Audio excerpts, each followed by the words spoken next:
It's out there, lurking in the dark, a chasm yet unfound. Come along and experience the journey with the Cache Caver.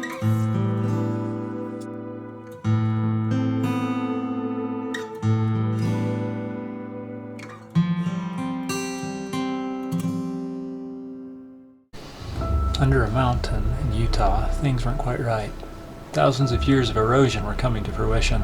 Somewhere far underground, a river was carving the bedrock, undermining the support of hundreds of feet of solid rock.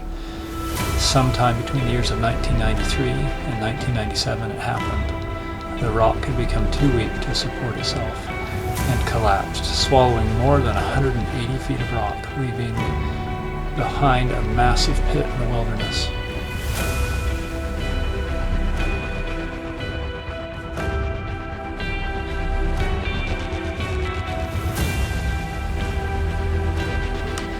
Shortly after this cave was discovered, some brave cavers rappelled into the pit.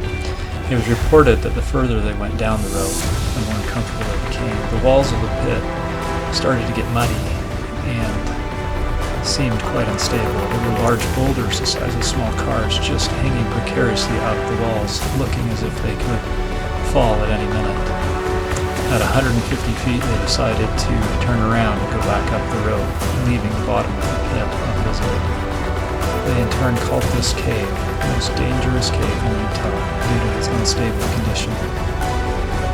Now, after 20 years, a new generation of cavers are preparing to explore this pit, hoping that the cave has settled enough to be safe.